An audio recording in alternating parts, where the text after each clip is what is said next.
웨스민스터 신앙고백서 우리가 2장 1절을 여러 차례에 걸쳐서 하나님의 속성 나름대로 조금씩 말씀을 나누고 있습니다. 하나님의 긍휼에 대해서 오늘 살펴보면서 시편 86편을 읽었습니다. 시편 86편 자체를 강설하는 것은 오늘 설교의 중심 목표는 아닙니다. 시편 86편을 읽었을 때 여러분 심령 속에 가장 분명히 들어가는 다윗의 심령, 다윗의 내면, 다윗의 신앙과 다윗의 신학이 어떤 단어로 요약이 되어집니까? 시편 86편 전체적에서 1절에 이렇게 시작하죠. 나는 가난합니다. 나는 궁핍합니다. 이렇게 얘기합니다. 무엇이 가난하고 무엇이 궁핍하다는 이야기일까요? 결국 이것은 예수 그리스도께서 팔복에서 심령이 가난한 자는 복이 있다 그런 말씀에 주석이 되어집니다. 성경 곳곳에 선지서와 시편 속에 가난과 궁핍을 탄식하는 얘기가 나옵니다. 그것에서는 물질의 궁핍과 물질의 가난함 때문에 탄식하여 우는 일은 거의 없습니다. 하나님을 우러러볼 때 자신에게 드리워지는 가난함과 궁핍함이 탄식입니다. 하나님 앞에서의 가난함이란 것은 하나님의 자녀로 도저히 쓸 수 없는 하나님 언약관계 안에서 내가 과연 주 앞에 설 수 있겠는가? 자신에게서의 무자격성과 부적절성, 이 모든 것의 빈곤함이 자신 앞에는 가난함과 궁핍함으로 몰려옵니다. 다윗은 이것을 처절히 경험한 사람입니다. 세상에서는, 이스라엘 교회에서는 사울은 천천히요 다윗은 만만이라 하여 그의 용맹을 칭찬하였고 하나님이 그와 함께 있다 하였으나 다윗 자신은 하나님을 향한 믿음의 굳은 절개에도 불구하고 스스로 긴 세월의 광야길의 피신을 통해서 자신의 연단을 받아야 했습니다. 자신이 한 사람의 개인으로 성장해야 하는 과정이 절실했던 겁니다.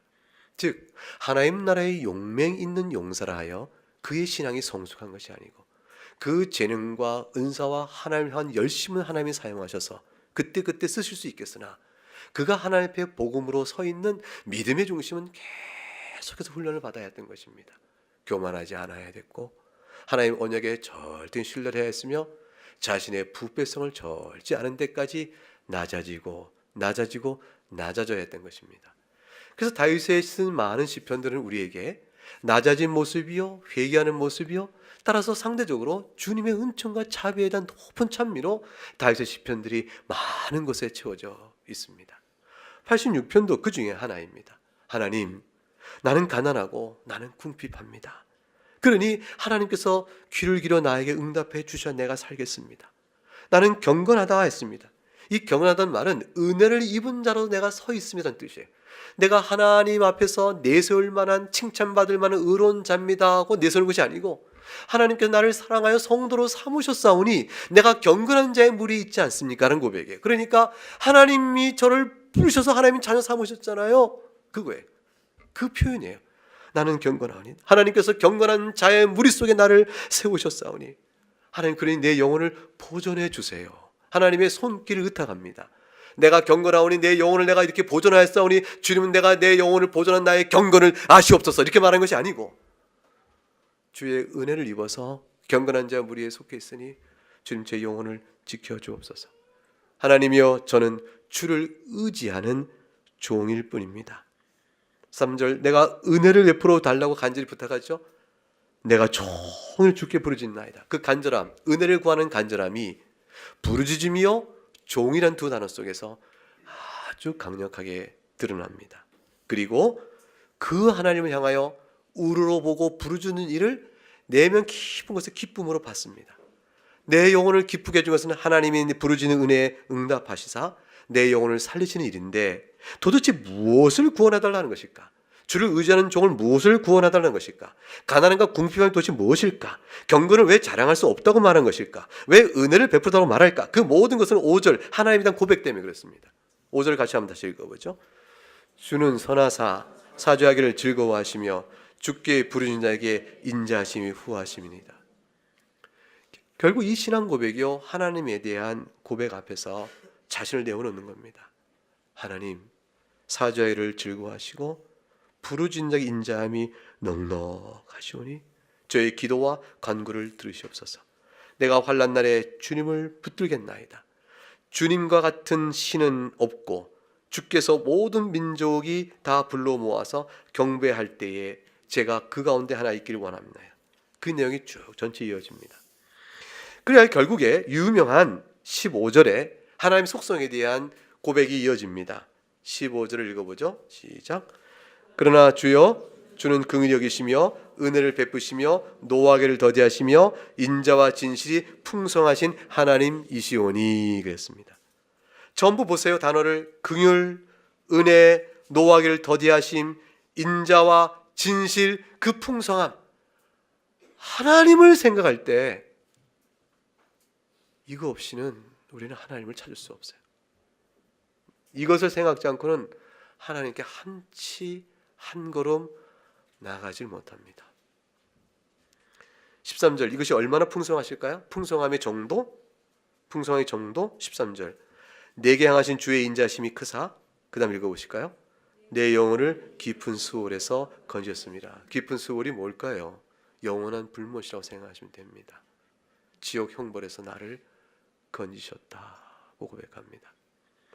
인생을 현재 살아간 동안에는 숱한 부패한 심령과 죄악된 굴레에서 악을 행하는 악의 행위를 그치게 하시고 나를 구원하셨다라고 말합니다. 그러니 이 다윗의 소원은 11절 주의 법도를 배우고 싶은 거예요.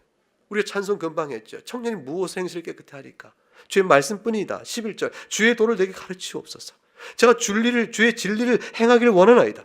오직 한 마음으로 일심으로 두 마음 품지 말란 주의 말씀 그대로 한 마음으로 주의 이름을 경외하길 원합니다. 전심으로 주를 찬송하겠습니다. 영원토록 주의 이름에 영광을 돌리겠습니다. 신앙의 올곧은 고백을 베풀어 놓습니다. 여러분 우리가 웨스턴 신앙 고백서 2장 1절 읽었는데 2장 1절 쭉 읽으면서 두 문장이죠. 결국은 이 전체 이렇게 긴데 문장은 두 문장이에요. 밑에서 셋째 줄까지 하나님을 부지런히 찾는 자에게 상을 주신 분이시다로 문장이 끝납니다. 이것은 제가 문장이 긴 게 아니고 원래 신앙 고백서 문장이 깁니다. 그러니까 제가 그 문장이 하나로 끝나는데 따라서 번역해서 그렇습니다.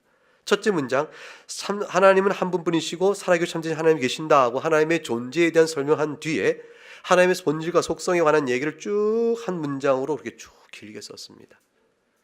그런 다음에 그러면서도 하고 또 하나의 문장이 이어집니다. 자, 앞에 전체 하나님에 대한 설명을 하나님의 인자와 자비 이렇게 요약한다면 밑에 있는 하나님의 또 다른 고백을 뭐라고 할까요? 하나님의 공의와 심판 이렇게 할 수 있습니다. 여러분에게 물어보겠습니다. 하나님의 공의와 하나님의 자비 가운데 여러분은 어느 하나님을 더 좋아합니까? 어느 하나님이 더 좋아해요? 당연히 하나님의 용서와 자비입니다. 공의의 심판은 하나님의 자비와 긍휼의 은혜가 얼마나 큰가를 우리에게 찬송하게 합니다. 그리고 하나님을 대적하는 무리를 심판하시는 하나님의 손길 앞에 감사를 우리가 돌리게 됩니다. 왜냐하면 하나님의 원수는 곧 교회 원수요 우리의 원수로 작용하게 되기 때문입니다. 그래서 하나님의 공의는 숱한 천상교회에 올라간 승리한 성도들의 영혼이 주님께 기도하고 있는 거예요. 주여 언제까지 우리의 신원을 갚지 않겠습니까? 언제까지 주님 저들을 그려두시겠습니까?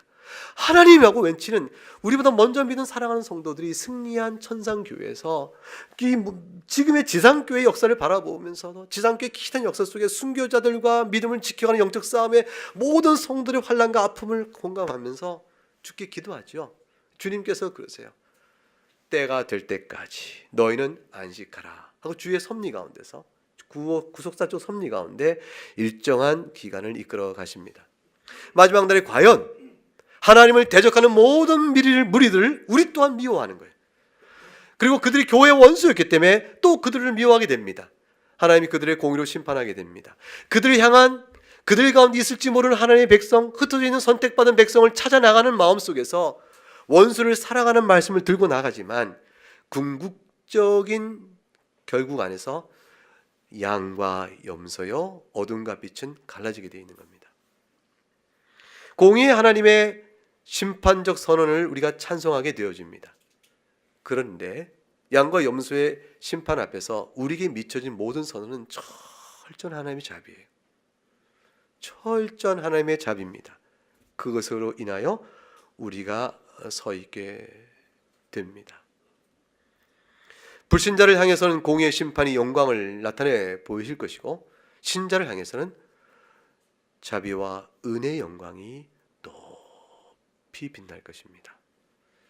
그리고 보게 되어지면 새하늘과 새 땅에서 이루어진 새로운 하나님 나라 안에서 우리가 영원토록 주의 생명을 누리며 살아갈 때에 우리가 바라보는 하나님은 지극히 자비로우신 분이에요. 그 하나님을 생각하면 그 사랑과 감사와 그 은혜와 친절하심과 인내하심이 넘쳐서 그걸 다 어떻게 헤아릴까 하는 마음으로 벅차서 찬송에 찬송을 다하여도 그침없는 사랑을 배우게 됩니다. 우리가 예수 그리스도를 보내시는 하나님의 사랑을 우리가 이렇게 생각할 때 기가 막히잖아요. 근데 그 묵상하면 새롭게 기가 막혀요. 그런 것들의 수없는 계기를 맞이해서 하나님의 사랑을 배우게 될 겁니다. 우리가 인생 중에 사는 동안에 또 천상교회를 이르기 전까지 성도로 죄사함 받고 거룩한 삶을 살아가는 성화적 삶 속에서 우리는 계속적인 이 은혜를 맛보게 되어집니다. 용서를 맛보고 회개를 생각하게 됩니다. 사실 성도의 인생은 하나님이 자비로우시다 하는 것 외에 다른 어떤 것으로도 그 자기 신앙을 설명할 토대를 갖지 못합니다. 무엇으로 여러분 신앙을 다 설명하겠습니까? 왜 그렇게 예수를 믿어? 왜 이렇게 교회를 나가? 그럼 뭐라고 설명하시겠어요? 하나님 죄 지으면 영원한 형벌 지옥에 보내셔. 그 두려움이 여러분을 신앙생활을 하게 만드는 것이라면 여러분 억압 가운데 있고 그렇습니다. 그리스도 안에 있는 성도들 가운데서 그리스도의 복음을 믿는다고 말하면서도 그 억압이 두려워서 있는 분들도 참 많아요. 근데 그것은 예수 그리스도 없이도 줄 수 있는 하나님의 신앙의 순종의 요구입니다. 하나님은 얼마든지 그리스도를 보내지 않고도 하나님의 거룩으로 위엄으로 우리에게 순종하라 명하셔서 창조주의 권위 가운데서 우리를 심판하겠다 그러시면 얼마든지 우리 순종을 요구하실 수 있고 명하실 수 있습니다. 그러니까 우리는 행위 언약 안에 똑같을 수 있는 것이라고요. 그런데 그렇게 됐을 때 얻어진 결과는 뭐냐면 참담함입니다. 어떻게든지 양심의 평안을 누릴 수가 없게 되어집니다. 도무지 양심의 평안을 누릴 수 없는 거예요. 회개하는 그 순간에도 또 다른 범죄가 마음속에 떠올라요. 온전한 회개를 했다 싶은 적이 없으며 혹 눈물로 40일을 기도했다 할지라도 돌아서 내려오는 과정 속에 여전한 죄인임을 확인하게 됩니다. 양심의 평안을 회개와 하나님의 율법적 순종에 대한 기초로 구원하겠다는 말씀 앞에서 얻을 자가 아무도 없다 그 말이에요. 단 한 명도 없습니다. 청교도 가운데 아무도 없었어요. 하나님의 율례를 사랑하고 그렇게 자기의 신앙의 태도와 행실을 삼가 근신했다고 하는 경건성을 잘 가졌던 자들도 전혀 그러한 일로는 양심의 평안을 못 가졌습니다. 청교도의 유일한 자랑은 예수 십자가였어요. 여러분 우리 교회 도서관에 있는 청교도 서적들 보세요. 그 많은 서적들이 다 읽으면 하나 다 모아집니다. 뭐냐면 나의 자랑은 예수뿐입니다. 나의 자랑은 십자가뿐입니다. 그 안으로 전부 다 모아집니다. 모든 신앙인의 토대는 율법이 아니라 복음입니다. 복음에 기초하여 율법 앞에 서 있는 겁니다. 율법의 정죄로 인한 고난과 아픔을 복음으로 해소하고 복음 안에서 자유케 된 자가 다시 율법을 바라볼 때 무한한 하나님의 사랑을 보게 됩니다. 계명을 바라보면서 그 계명과 함께 비춰지는 그리스도의 말할 수 없는 용서와 사랑을 같이 봅니다. 그러면서 계명은 무거운 계명이 아니다 이게 되어집니다. 왜냐하면 하나님 사랑하는 마음으로 나가는 걸음이기 때문에 그렇습니다. 그래서 신자 중에 제일 딱한 사람이 누가복음 18장에 나와 있는 바리새인과 세리의 기도를 통해서 예수님이 비유를 드셨는데, 이건 비유인데 생활 속의 비유임으로 예화에 가까운 것이죠. 사실 실제로 있었던 일인지 없었던 일인지 알 수 없지만 주님께서 예를 들어 말씀하시기를, 바리새인은 세상에 보세요, 토색, 불이 가늠하지 않았다. 저 세리와 같지도 않았다. 실제로 생활이 반듯한 분이었습니다. 칭찬할 만한 분이죠. 종교적 열심도 있어서 일에 2번씩이나 금식했습니다. 금식하면 무엇을 했을까요? 금식하는 것이 자기 생명, 육체 생명을 걸고 하나님 앞에 서는 처절한 노력인데 도대체 금식하면 뭘 했을까요? 그러나 이분 일에 2번씩이나 금식했어요. 일주일에 2번씩 금식을 했어요. 소득의 11조를 드리나이다 라고 말했습니다. 그것은 나쁜 것이 아니요 귀한 것이요, 그것은 경건한 자의 외적인 형태가 분명합니다. 근데 그러한 경건한 외적인 신앙생활이 뭐가 문제가 된 거예요? 뭐가? 그것이 왜 책망받을 일이 되겠어요? 그 자체가 흉이 될 일이 아니지 않습니까? 그런데 그것이 전부 부작용을 일으켜버립니다. 부작용이 아니라 아예 근본적으로 앞뒤가 바뀐 역설이 벌어집니다. 왜냐하면 그것까진 괜찮은데 세리가 멀리 서서 감히 눈을 들어 하늘을 쳐다보고 가슴을 치며 이르되 하나님, 나는 불쌍히 여기서 나는 죄인으로서 하얀 그 자를 향하여 바리새인이 죄인이다 여기래. 하나님 나라 들어오지 못한다 라고 스스로 자기 의와 세리의 죄된 모습에 대한 관찰을 기초로 정죄해버렸어요. 사람은 그 누구도 자기 의로 남을 정죄하지 못합니다. 그럴 수 있는 사람이 없습니다. 하나님이 하시는 일이에요. 우리는 다 죄인인데 하나님의 용서 앞에 다 눈을 들지 못하고 감사합니다 하고 사는 사람들이에요. 그래서 자기 죄가 더 크면 더 큰 감사를 하는 분이죠. 너희는 죄가 없다 하니, 이 옥합 향유를 깨뜨려 주님께 머리 기름 부은 자를 멸시하는 자에게 이 여인은 자기 죄가 큰 줄 알아서 이렇게 감사하고 나의 장례를 준비하는데 너희는 그렇지 못하다, 주님 말씀하셨어요. 그래서 세리는 하늘을 쳐다보지도 못하고 가슴을 치며 불쌍히 여기소서 죄인으로서라고 했습니다. 외적인 행실로 판단한다면 하나님의 공의의 기준은 어디로 가야 될까요? 도덕법적 기준으로 공의의 기준은 분명히 어디에 손을 들어줘야 되겠습니까? 바리새인입니다. 근데 바리새의 손을 안 들어주세요, 예수님께서. 외적인 행실을 넘어서는 중심 앞에서 자기의 부패성이 근원이 되어 종교적 경건마저 왜곡시키고 또 은혜에서 벗어나는 모습을 보시고 이미 그것은 죄가 됩니다. 하나님이 율법을 주심받은, 계명을 주심받은 본래의 의를 올바로 깨닫지 못한 것이죠. 계명을 우리에게 주신 까닭은 죄를 깨닫게 하며 자신의 부패성을 보고 그리스도 앞에 엎드리게 하며 용서를 구하게 하며 용서받은 자로 하나님 앞에서 살아가는 삶의 규범일 따름입니다. 이 모든 일의 원리를 뒤틀리게 하니까 결국 바리새인은 하나님의 인자와 자비를 모르는 자로 서 있는 거예요. 만약 우리가 자식에게 신앙을 가르치면서 공의 하나님을 가르친다면 우리는 복음을 가르친 자가 못 되는 겁니다. 대부분의 우리의 교육은 되게 공의적이에요.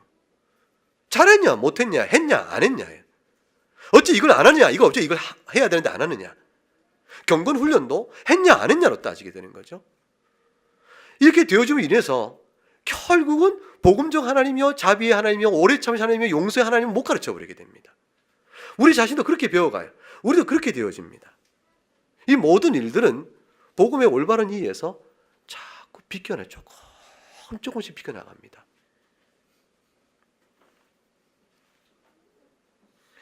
저 바리새인이 아니고 이 사람이 의롭다 하시나 보고 그의 집으로 내려갔느니라. 자기를 높이면 낮아지고 낮추는 자는 높아지리라. 하나님 앞에서 그렇다고 말씀하십니다. 결국 우리의 신앙은 교회의 치리도 마찬가지입니다. 교회 7위는 탐사하고 신문하여 심증 가는 교인까지 끌어대어 그들을 다스려가는 것이 아니에요. 공개적으로 드러난 어떤 죄악에 대해서 교회의 영적 해악이 크겠다 싶을 때 그걸 방비하는 것이죠. 그리고 깨우쳐 돌이키게 하는 것이죠. 그런데 교회를 거룩한 교회로 만들겠다, 이 거룩한 교회가 되어야 한다, 교회는 거룩해 하는 이유로 인해서 성도들의 행실의 경건의 의무와 행할 많은 책임들을 일일이 가려내어 그걸 행하지 않는 것을 책망하고 다스려가며 그걸 하는 자를 또 의롭다 하는 형태의 영적 구도가 되어지면 이건 도대체 맞는데 이상해져요. 틀린 말이 아닌 것 같은데 영적 정서가 이상해져 갑니다. 신앙에 더디게 자라고 오랜 세월이 있어야 열매 맺는 일들을 참아내지 못하게 되어집니다. 근데 이러한 판단의 눈을 당회적 차원이와 질서 안에서 행하는 것을 넘어서서 성도가 사사로이 하게 되어지면 교회는 그때는 끝나는 거예요. 복음은 허공을 돌고 신앙의 실제는 다른 원리가 역사하게 됩니다. 그것이 공의입니다. 공의는 우리에게 악함을 절제하고 규제케 하는 은혜를 줍니다. 그래서 율법은 우리에게 죄를 억제케 하는 일과 동시에 자기의 죄를 드러내는 일을 하게 되는 것이죠.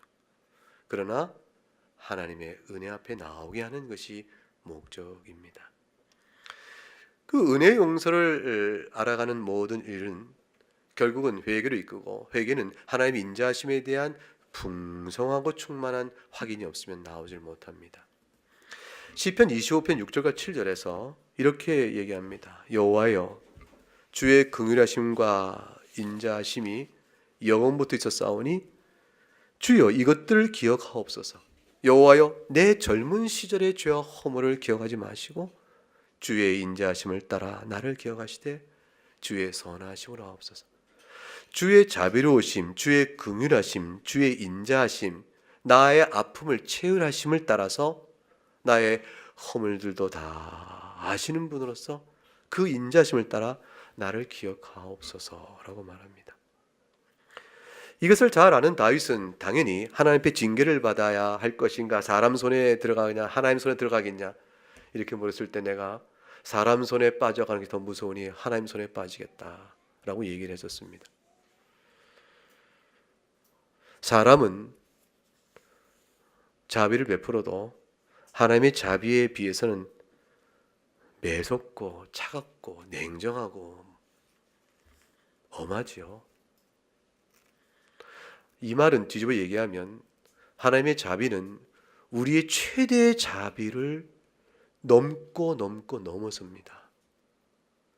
우리는 도저히 자비를 베풀 수 없는 상황이라는 마지막 결론이 내렸을 때 하나님은 그걸 뛰어넘어서 자비를 베푸세요.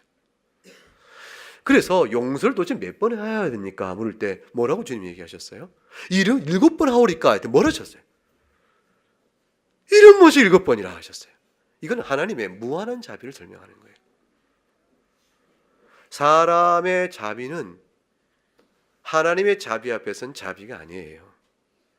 사람의 용서는 하나님의 용서 앞에서는 용서가 아닙니다. 그래서 우리는 십자가 강도를 절대 용서 못합니다. 십자가 강도의 구원은 납득이 안 가는 원리예요. 그렇게 구원하시는 하나님의 은혜를 어찌 믿고 따라갈 수 있으리요? 내 평생 삶을 하나님 말씀에 비춰 행실을 바라게 하며 어떻게 살 수 있으리요? 강도마저 용서는 하나님이신데 그리 될 것이에요. 그러나 하나님은 그자도 용서하십니다. 하나님을 믿고 죄를 용서하기를 구하면 용서하시는 것이에요. 평생 극악무도한 죄는 온갖 다 져놓고 이제 네 호흡이 마지막 붙어있는 그 순간에 이제 나에게 용서를 구하느냐? 닥쳐라! 이렇게 말씀 안 하신다 그 말이에요. 닥쳐라 그렇게 말씀 안 하세요. 몰염치하고 파렴치한 놈이다 이렇게 말씀 안 하세요. 누가 파렴치합니까? 은혜를 자랑하면서 공의로 자신이 세운 공의로 남을 판단하는 자가 바람직한 거예요. 그게 바리새인이 되는 것이고 그리 되는 것입니다. 누가복음 15장에 가게 되면 그 유명한 탕자의 비유가 나옵니다. 그 탕자의 비유 속에 들어있는 아버지의 사랑은 하나님의 사랑을 예수님께 설명하신 것이죠. 도대체 그 탕자의 비유 속에 나온 아버지를 통해서 하나님은 어떤 사랑을 우리에게 말씀하실? 예수님은 하나님의 어떤 사랑을 우리를 하여금 깨닫기를 원하신 것이었습니까? 그는 아버지 재산을 살아생전에 받아서 아버지가 죽었으면 좋겠다 하여 벌써 폐역한 아들이죠. 그 재산을 떼어먹고 가서 허랑방탕 다 허비하고 돼지보다 못한 처지가 되어 돌아온 자식마저 용서하는 하나님의 사랑, 그 사랑을 우리에게 깨우쳐 줌이죠. 그 깨우쳐 줌의 사랑의 표현은 정말로 예수의 문학성이 드러납니다. 그 비유 속에 짧은 글 속에 세상 글도 아닌데 문학성이 들으죠. 거리가 멀어도 행색이 완전히 바뀐 아들을 일순간에 알아보는 아버지. 아버지 나이가 들어 노안인지라 멀리 있는 게 잘 보일까? 노안은 또 멀리 있는 건 잘 보이나요? 가까이는 안 보이고 모르겠어요. 아버지는 멀리 있는 아들 행실이 완전히 바뀌어서 짐작 못할 것인데 친구의 친구라도 자네가 누군가? 이럴 만한 아들을 바로 알아보는 아버지예요. 한시도 잊지 않았기 때문에 알아볼 수 있었겠죠. 손짓, 몸짓, 걸음짓 어느 거 하나 잊지 않았기 때문에 알아볼 수 있겠죠. 그 아를 알아보고 그 아식을 단숨에 옷을 덮어서 겉옷을 입혀주며 바로 가락질 껴줍니다. 일체 누구도 자기 아들을 업신여기지 못하도록 탕자라는 이유로 손가락질 일이 없도록 내 아들이다! 내 아들이다! 아무도 업신하지 못하도록. 여러분의 모든 허물, 우리의 모든 허물을 남들이 다 알아 일일이 지적하면 누가 우리를 하나님의 자녀로 받으시겠어요? 인정하겠어요? 하나님은 그걸 다 덮고 내 자녀라 말씀하시는 것이. 우리의 성정과 허물을 다 아시지만 덮어버리십니다. 그리고 일일이 네 죄를 네가 알겠느냐? 이제 깨달았느냐? 이놈아 이제 깨닫고 돌아왔냐? 이렇게 묻지 않고 그냥 기뻐합니다. 찾았다 하는 걸 기뻐합니다. 찾았다. 아들이 돌아올 때는 아버지의 용서를 빌러 옵니다. 하늘과 아버지께 죄를 범하였사오매 그 용서를 비는데 용서를 비는 것은 내가 도저히 아들아 일컬음을 받을 자격이 없다라는 용서예요. 여전히 율법적, 조건적, 공로적 의식입니다. 그것은 작은 아들에게도 여전히 작용하고 있는 겁니다. 내가 아버지의 아들이라고 일컬을 받을 자격이 어디 있겠나? 자격이 어디 있겠나? 그러면서 종의 하나로 삼아 주시옵소서. 결국은 자신이 생각할 땐 종이 될 수밖에 없는, 무엇을 하나 삼아도 감사한 도무지 자격 없는 자입니다. 자격 없는 자라는 이 의식을 아버지는 무시해버립니다. 무시해버리고 네가 자격 없는 줄 아느냐? 이것도 묻지 않으세요. 원래부터 자녀로 받으십니다. 한 번도 내 아들이 아닌 적이 없는 것을 받으세요. 영원 전부터 그리스도 안에서 택한 자를 향한, 우리를 향한 하나님의 사랑은 우리에게 따져 묻지 않으세요. 하나님께서 얼마나 죄를 깊이 회개했냐, 회개 수준을 묻지도 않으세요. 네가 네 모든 죄를 낱낱이 다 회개했냐, 고작 그 회개하고 돌아오려고 하느냐, 그렇게 따지도 않으세요. 하나님 앞에 돌아서면 그리스도 안에서 약속된 용서가 실현되는 겁니다. 믿어지세요, 이것이. 아들은, 탕자인 아들이 이걸 믿고 올 때까지 얼마나 머뭇거림과 주저함과 괴로움과 그런 게 있었을까요? 살 길이 없어서 간 거예요. 돼지 먹는 주업 열매자 못 올 만큼 됐으니 나락에 떨어져도 거기 어디까지 더 떨어지겠어요. 이제 굶어 죽는구나. 내 아버지 먹을 것이 많은데 굶어 죽는구나. 마지막 순간에 일어서 피로서 하나님 앞에 아버지 앞에 돌아갑니다. 그래서 온 거죠. 아버지는 그냥 용서합니다. 이 아버지 용서가 이해가 되냐 그 말이에요. 이 아버지 용서에 박수 칠 수 있겠냐 그 말입니다. 정말로 박수 칠 수 있겠냐는 거지. 누가 이 아버지의 사랑에 대해서 박수 칠까요? 누가 이 아버지 사랑에 만세해야 할까요? 정말로 아버지다 하고 찬성할까요? 누가 그럴까요? 종들은 어땠을까요? 그 집의 종들은 전부 수군 됐을 거예요. 우리 어른은 이해할 수가 없어. 우리 주인은 이해할 수 없어. 수군 됐을 거예요. 아버지 한 사람만 그 일을 행하셨고 아마도 이해한 사람은 없었을 것이며 탕자조차 아버지를 이해하지 못했을 거예요. 정말인가? 근데 또 다른 아들이 하나 있죠. 큰아들이에요. 큰아들은 돌아올 때 집에 잔치 소리 나는 거 보니까 뭔 소린가 했다가 동생 들어온 걸 보자 화가 났습니다. 나는 아버지를 위하여 지금까지 수고를 다하였거든. 내가 내 친구 불러와 양 한 마리 잡은 적 없는데 나에게 뭘 해줬다고 이 당신의 재산을 다 팔아먹은 당신의 자식이 돌아왔다고 이럴 수 있느냐. 자기 동생이라 부르지도 않죠. 당신의 자식이에요. 상관없는 자식, 상관없는 동생. 그리고 매석객을 따져 묻습니다. 그 큰아들의 그 질문과 태도는 우리의 영적 정서의 상당 부분을 사실 반영하고 있는 것이죠. 그러니까 뭐냐면 이 비유 속에 들어간 것은 아버지가 옳으냐 큰아들이 옳으냐의 대립이 있는 거예요. 주님은 돌아온 둘째 아들에 대한 형편과 용서받은 자의 행복을 이 비유 속에 말하지만 사실은 이 메시지는 이스라엘 바리새인을 향하여 누가 옳으냐 바리새인이냐 아버지냐고 묻고 있는 거예요.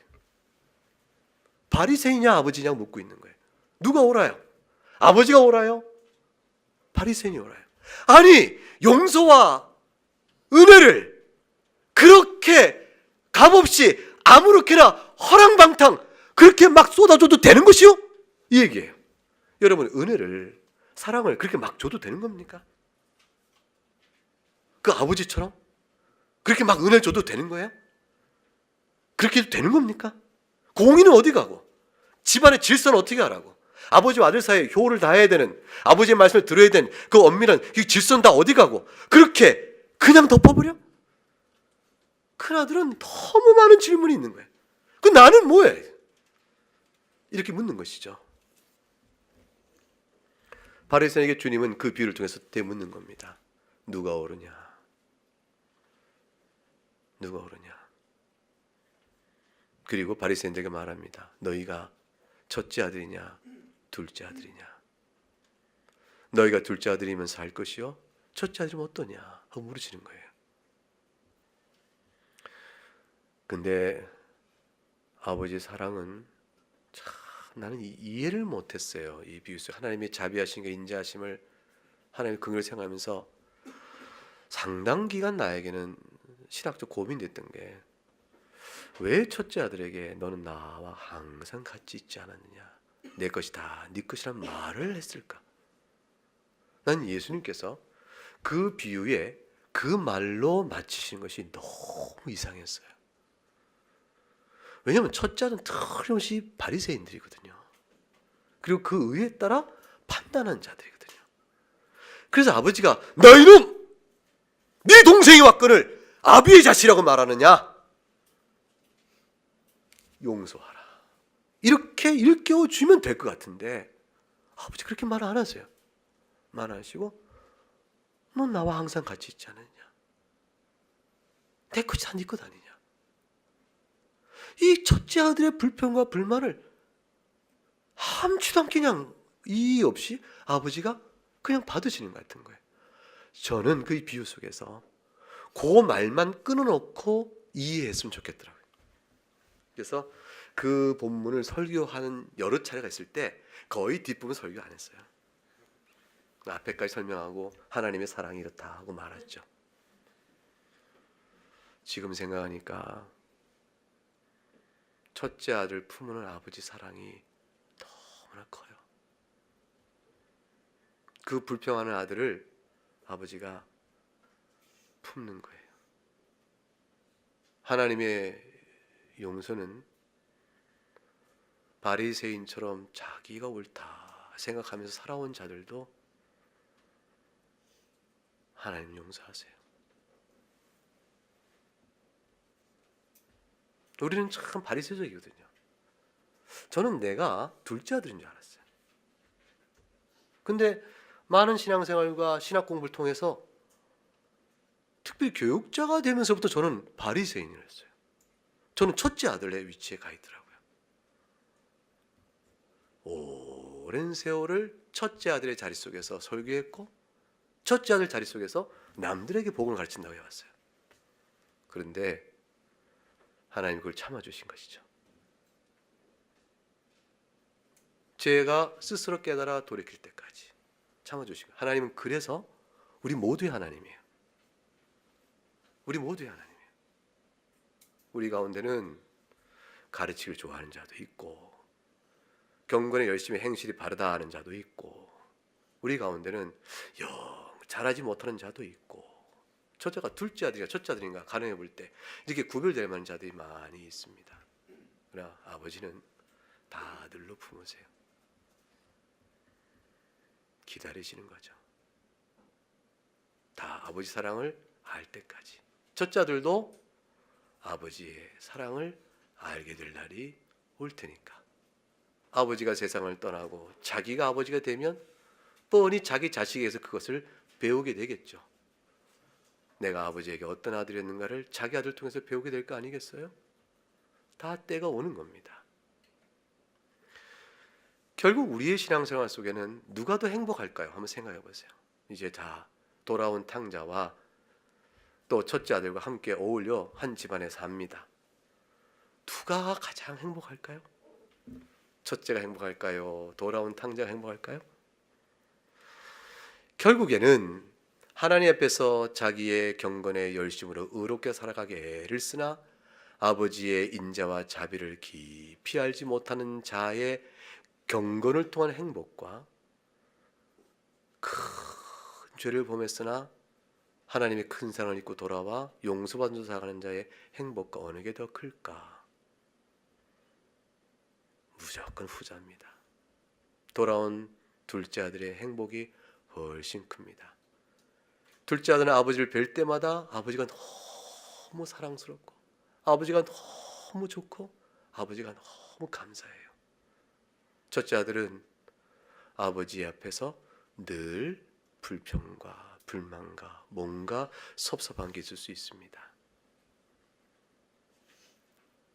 결국 우리의 경건은 첫째 아들이 나중에 하나님의 은혜를 깨닫는 때가 또 아버지 사랑을 깨닫는 때가 또 오겠죠. 결국 그걸 알아야 살 터이니까.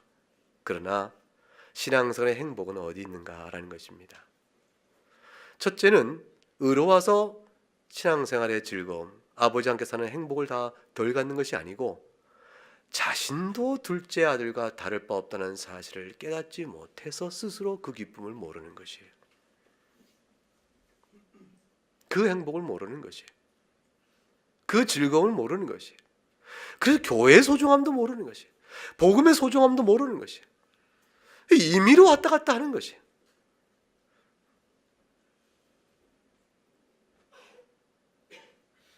그러니 우리 모두는 첫째는 스스로 하나님의 은혜와 사랑을 알 수 있는 길을 스스로 그만큼 제한하고 있는 것이죠. 우리 자신이 다 경건하고 주의 말씀 앞에 힘써 주를 사랑하는 마음으로 살아야 합니다. 자비롭고 은혜가 많으신 하나님 앞에서 살아가는 거니까. 자, 한 성경 한 구절 읽고 그걸 결론으로 마치도록 하겠습니다. 베드로전서 1장 3절과 5절.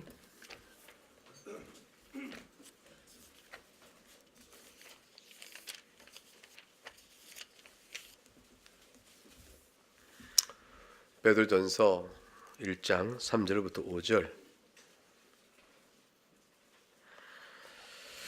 한번 같이 읽어보겠습니다. 시작. 우리 주 예수 그리스도의 아버지 하나님을 찬송하리로다. 그의 많으신 긍휼대로 예수 그리스도를 죽은 자 가운데서 부활하게 하심으로 말미암아 우리를 거듭나게 하사 산 소망이 있게 하시며 썩지 않고 더럽지 않고 쇠하지 아니하는 유업을 있게 하시나니 곧 너희를 위하여 하늘에 간직하신 것이라. 너희는 말세에 나타내기로 예비하신 구원을 얻기 위하여 믿음으로 말미암아 하나님의 능력으로 보호하심을 받았느니라. 하나님 아버지를 찬송하되 많으신 긍휼, 주님께서 죽으시고 부활하셔서 우리에게 산 소망을 주셨으니 우리에게 주신 유업은 썩거나 더럽거나 쇠하는 것이 아니라 말세에 이 구원은 나타날 것이니 그때까지 믿음으로 하나님 앞에 살아가도록 하나님의 능력을 보호하시느니라. 이 사랑을 우리가 입었은즉 하나님의 자비하심을 찬송하는 것 외에 무엇을 더 구할꼬 그것입니다. 사랑하는 교우 여러분, 여러분이 그리스도로 인하여 여러분이 찾고 믿으신 여러분의 하나님 아버지는 이러한 하나님이십니다. 그 하나님의 은혜를 꼭 붙들고 감사하고 찬미하고 즐거워하면서 여러분 신앙길을 감당할 수 있기를 축복합니다. 네, 우리 같이 찬송하겠습니다. 찬송은 시편 찬송 169장입니다. 시편